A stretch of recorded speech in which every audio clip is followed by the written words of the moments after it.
امام اعظم ابو حنیفہ رحمۃ اللہ علیہ کا علم آپ نے سن لیا، اب عمل سنیں۔ عمل کیا ہے؟ 40 سال عشاء کے وضو سے فجر کی نماز پڑھی۔ آج مسلمان کہتے ہیں 5 نمازیں پڑھ لی بڑی بات ہے۔ آج کل کے ماحول میں تو یہ بھی بڑی بات ہے کہ بڑے بڑے لوگ جو 5 نمازیں بھی نہیں پڑھتے، حالانکہ فرض ہے، اور انہیں چھوڑنا کیا ہے؟ کبیرہ گناہ۔ نماز کو چھوڑنا کیا ہے؟ کبیرہ، یعنی بڑے گناہوں میں سے ہے جن پہ بڑی سخت پوچھ گچھ ہوگی۔ تو آج کا مسئلہ تو یہ نہیں پوری پڑتا۔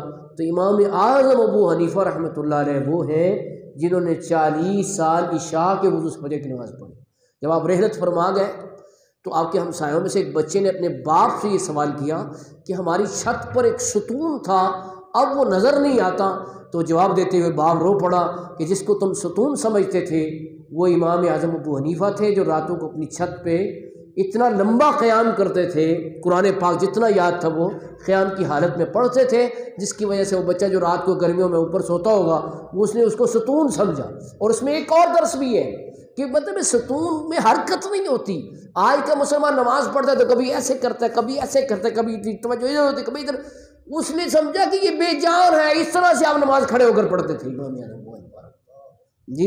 تو یہ بھی ایک درس ہے کہ نماز پڑھیں تو پوری حضوری کی کیفیت کے ساتھ اور پورا دل لگا کے، ادھر ادھر کی طرف توجہ نہیں ہونی چاہیے۔ جتنا یہ خشوع اور خضوع کی کیفیت ہوگی اتنا ہی نماز سے فائدہ زیادہ حاصل ہوگا، اتنی ہی حضوری والی نماز ہوگی۔ اللہ ہمیں حضوری والی نماز پڑھنے کی توفیق عطا فرمائے۔ تو یہ امام اعظم ابو حنیفہ رحمۃ اللہ علیہ ہے کہ عمل کا عالم یہ ہے کہ 40 سال عشاء کے وضو سے فجر کی نماز پڑھنے کا مطلب یہ ہے کہ سو جائیں تو وضو ٹوٹ جاتا ہے، تو آپ راتوں کو سوئے ہی نہیں، راتوں کو جاگ کر عبادت کرتے رہے۔ اچھا، یہ تھا ان کا عمل۔ اب ان کا زہد و تقویٰ دیکھیں، ان کی پرہیزگاری دیکھیں۔ اللہ اکبر، کہ رستے میں چلے جا رہے ہیں تو آپ کے جوتے سے کیچڑ اڑ رہی اور وہ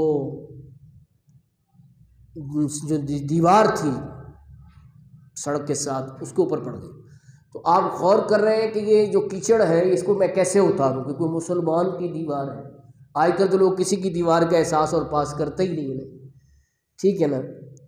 تو وہ کہہ رہے ہیں کہ اس کو میں کیسے جھاڑوں، اس میں مٹی کی دیواریں ہوتی تھی، ساتھ وہ مٹی بھی کھرچ جائے گی تو یہ بھی نقصان ہے، کیچڑ ہے اس کو بھی اتارنا چاہیے۔ اس فکر میں آپ غور کر رہے تھے تو وہ اندر سے شخص برآمد ہوا، اس نے کہا جناب اے امام آپ کیسے تشریف لائے ہیں، اور شاید آپ قرض مجھ سے مانگنے آئے ہیں، کیونکہ وہ ان کا مقروض تھا، یہ بعد میں پتہ چلا۔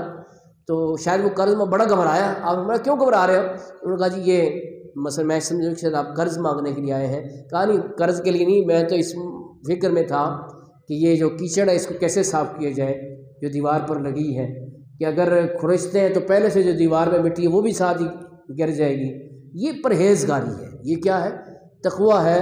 تو آپ نے جب یہ دیکھا یہ مقروض ہے تو آپ نے فرمایا میں تمہارا قرضہ ہی معاف کرتا ہوں۔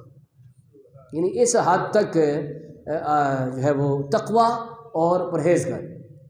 کپڑے کے تاجر تھے، تجارت سنت ہے نبی پاک صلی اللہ علیہ وسلم کی، اگر حلال ہو اس میں کوئی حرام کی آمیزش نہ ہو تو آپ نماز کے لیے تشریف لے گئے اور کپڑے کے ایک تھان تھا جس میں کوئی خامی تھی، تو آپ نے اپنے جو سیلز مین تھے ان سے فرمایا کہ کپڑے میں خامی ہے تو جو بندہ خریدے اس کو بتا دینا۔ شرعی اصول بھی یہی ہے کہ اگر آپ کوئی خامی والی چیز ہو بیچنے لگے تو اس کا جو عیب ہے جو نقص ہے وہ بتانا چاہیے، وہ شریعت کا یہی حکم ہے۔ اب یہ شریعت کا حکم ہے، آپ چلے گئے، بعد میں آئے تو وہ تھان بک چکا تھا۔ آپ نے پھر بھی پوچھا سیلز مین سے کہ بھائی یہ جب کپڑے کا تھان بیچا اس میں جو عیب میں نے بتایا تھا کیا تم نے کسٹمر کو بتایا، گاہک کو بتایا تم نے؟ انہوں نے کہا جی مجھے یاد ہی نہیں رہا۔ آپ نے فرمایا پتہ کرو کہاں ہے، اس کی اتنی رقم واپسی کرو، اتنی رقم کا یہ تھان بنتا ہے وہ فالٹ کی وجہ سے، تو زیادہ پیسے تم نے لے لیے۔ اب وہ گئے پیچھے تو پتہ چلا کہ وہ شہر کی دیوار بھی وہ لوگ عبور کر گئے، کوئی قافلے والے تھے، کپڑا لے کر وہ چلے گئے ہیں۔ تو ہونا تو یہ چاہیے تھا جتنی اضافی رقم ہے اس کا کچھ کیا جاتا۔ آپ نے فرمایا کہ نہیں، وہ ساری رقم ہی آپ نے خیرات کر دی۔ یعنی یہ آخرت کا جب ذہن بنتا ہے نا کہ اللہ کے حضور جواب دینا ہے، تب یہ سوچ بندے کے اندر ڈیولپ ہوتی ہے۔ تو یہ تقویٰ ہے، یہ پرہیزگاری ہے امام اعظم ابو حنیفہ رحمۃ اللہ علیہ کی تو رتبے ایسے نہیں مل جاتے کہ آج سینکڑوں سالوں بعد بھی ان کا ذکر ہو رہا ہے. تو کیوں ہو رہا ہے؟ بھی کچھ کر کے دکھایا ہے انہوں نے. اگر کوئی ریلیکسیشن ڈھونڈتے، سہولت ڈھونڈتے، تو شاید اس وقت کے لوگوں کوئی خبر ہوتی کہ اتنے بڑے عالم تھے. لیکن آج بھی ان کا فیض جاری ہے. تو اس کا سبب کیا ہے؟ کہ انہوں نے یہ محنتیں کی ہیں، تقوی اور پرہیزگاری کو اختیار کیا ہے، تجارت بھی کی ہے اور تجارت کو شریعت کے مطابق انجام دیا ہے.